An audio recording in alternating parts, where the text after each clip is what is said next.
லைஃப்பில் எதையுமே அனுபவிக்காமல் செத்து போயிடுவேணும்னு நினச்சி கொஞ்சம் கொஞ்சமாக செத்துக்கிட்டு இருக்க ஒரு ஹவுஸ் ஒய்ஃபோட டைரி எபிசோட் தான் இது.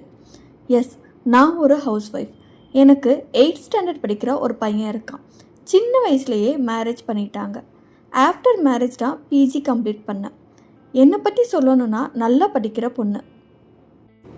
யாராக இருந்தாலும் என்னை பார்த்ததும் சொல்கிற ஃபஸ்ட்டு வார்த்தை நீங்கள் ரொம்ப அழகாக இருக்கீங்கன்னு தான்.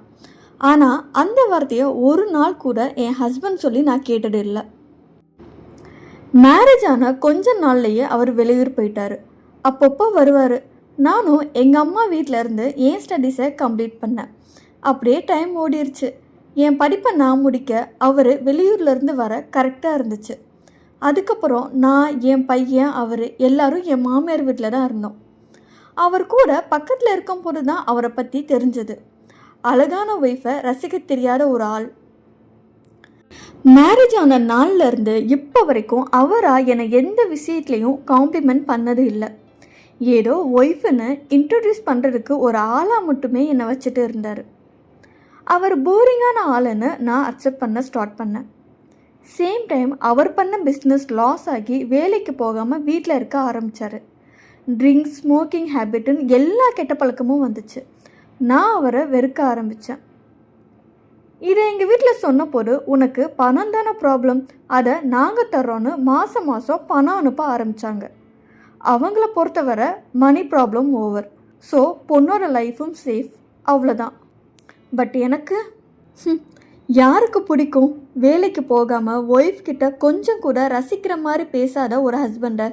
நீங்கள் என்ன கேட்கலாம், செக்ஸ் மட்டும்தான் லைஃபானு. செக்ஸ் மட்டும் லைஃப் இல்லை தான். பைக்கில் போகும்போது ஷோல்டரில் கை போட்டு போகணும். ஃபீவர் டைமில் என்னாச்சு ஏதாச்சுன்னு கேரிங்காக கேட்கணும். ஒன்றா உட்காந்து காஃபி குடிக்கணும். இது எதுவுமே இல்லையே. இன்ஃபேக்ட் இந்த உலகம் அவரை தப்பாக பேசிருந்தா ஒரு குழந்தையே பெற்றுக்கிட்டாரு. இதை எங்கள் அம்மா கிட்ட சொன்னால் இதெல்லாம் ஒரு விஷயம் இல்லைன்னு சொல்கிறாங்க. பட் எனக்கு என்னோட ரிலேட்டிவ், ஃப்ரெண்ட்ஸ் சர்க்கிள் ஹாப்பியாக அவங்க ஹஸ்பண்ட் கூட பேசும்போது பொறாமையாக இருக்குது. வாழ்க்கையை வாழணும்னு ஏக்கமாக இருக்குது. அது முடியாது. ஸோ படித்த படிப்புக்கு வேலைக்காச்சும் போகலான்னு எங்கள் ஊர் பக்கத்தில் இருக்க சிட்டிக்கு வேலைக்கு போக ஸ்டார்ட் பண்ணேன். அங்கே ஒருத்தருக்கு ஒரு பழக்கம் ஏற்பட்டுச்சு. நான் எதெல்லாம் எதிர்பார்த்து ஏங்கினேனோ அதெல்லாம் அவர்கிட்ட எனக்கு கிடச்சிச்சு. என்னோட குக்கிங்லேருந்து எல்லா விஷயத்துலையும் என்னை நோட் பண்ணி பாராட்ட ஆரம்பித்தார். பாராட்டுக்கு ஏங்கிட்டு இருந்த எனக்கு இன்னும் அவர் கூட பேசணும்னு தோண ஆரம்பிச்சிச்சு. கொஞ்ச நாள்லையே என்னோட ஜாப், பையனோட படிப்பு இதெல்லாம் காரணமாக வச்சு நான் வேலை பார்த்த ஊருக்கே வீடு பார்த்து வந்தேன். அவர் என் மாமியார் கூடயே இருந்தார்.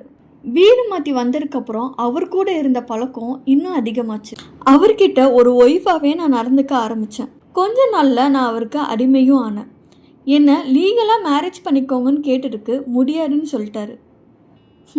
என்னடா இருந்தாலும் நான் ஒரு செகண்ட் ஹேண்ட் தானே. அவருக்கு வீட்டில் பொண்ணும் பார்க்க ஆரம்பித்தாங்க. ஸோ அகெயின் நான் தனியாக ஆயிட்டேன். நான் அவர் கூட பழகினதை தப்பாக நினைக்கல. என்னை அந்த நிலைமைக்கு தள்ளுனது என் ஹஸ்பண்ட். எவ்வளோ தடவை கெஞ்சிருப்பேன் எனக்கு இந்த மாதிரி இருக்கணும்னு. பட் அவர்கிட்ட இருந்து வர ஒரே பதில், எனக்கு அதெல்லாம் வராதுன்னு தெரிஞ்சும் ஏன் மேரேஜ் பண்ணி பல கனவுகளோடு வர்ற பொண்ணோட லைஃப்பை ஸ்பாயில் பண்ணணும்? ஏன் மேரேஜ் பண்ணணும்? ஏன் மற்றவங்க லைஃப்பை ஸ்பாயில் பண்ணணும்? என்னோட கெட்ட நேரம் எனக்கு பிறந்ததும் பையன்தான். பசங்க ஒரு ஏஜுக்கு மேலே அவங்க பாய்ஸ் கேங், அவங்க ஃப்ரெண்ட்ஸுன்னு சுத்த போயிடுறாங்க. என் பையனும் அதே தான். இதே பொண்ணாக இருந்தால் நம்ம கூடவே ஒட்டிக்கிட்டு இருந்திருக்கோம். அதுலேயுமே நான் ஒரு அன்லக்கி தான். இப்போ என் நிலமை, குதிச்சு நோய் வந்த ஹஸ்பண்டுக்கு நர்ஸ் வேலை பார்க்கணும். இதில் மொபைலை ஓப்பன் பண்ணாலே ரீல்ஸ், கப்பிள்ஸ் கோல்ஸ்னு நம்மளை வெறுப்பேற்ற பல பேர். இனிமே என்ன, கடைசி வரைக்கும் அவரோட இருமல் சவுண்டை காரில் கேட்டுக்கிட்டே அவர் எடுக்கிற வாமிட்டை கழுவிக்கிட்டே என் வாழ்க்கையை முடிச்சுக்க வேண்டியதான். அவரை டைவர்ஸ் பண்ணிட்டு நான் தனியாக இருக்கேன்னு வீட்டில் சொன்னதுக்கு ஒத்துக்கலை. இதான் என் லைஃப், அவ்வளோதான். இந்த மாதிரி அவங்களோட டைரி முடியுது. நான் சொல்கிற ஒரே அட்வைஸ், பசங்களாக இருந்தாலும் சரி, பொண்ணுங்களாக இருந்தாலும் சரி, கல்யாணத்துக்கு இன்ட்ரெஸ்ட் இருந்தால் மட்டுமே கல்யாணம் பண்ணிக்கோங்க. காலையில் எந்திரிச்சு ப்ரஷ் பண்ணி குளிக்கிற மாதிரி கல்யாணம் பண்ணுறதும் ஒரு கட்டாயம்தான்னு சொல்லிட்டு கல்யாணம் பண்ணிக்கிட்டு வேறு ஒரு பொண்ணோட லைஃப்பை ஸ்பாயில் பண்ணாதீங்க. வாழ்க்கையில் உங்களுக்கு ஒரு துணை தேவையில்லைன்னு நினச்சிங்கன்னா யார் சொன்னாலுமே கல்யாணம் பண்ணிக்காதீங்க. நம்ம லைஃப்பை ஸ்பாயில் பண்ணுற ரைட்ஸ் நமக்கு இருக்குது. பட் மற்றவங்களோட லைஃப்பை ஸ்பாயில் பண்ணுற ரைட்ஸ் நமக்கு இல்லை. இதே மாதிரி உங்களோட ஃபீலிங்ஸை என்னோட ஷேர் பண்ணிக்கணும்னு நினச்சிங்கன்னா ஸ்க்ரீனில் தெரிகிற இந்த மெயில் ஐடிக்கு உங்களோட டைரியை எனக்கு எழுதி அனுப்புங்க. பெயர் தேவையில்லை, முகம் தேவையில்லை.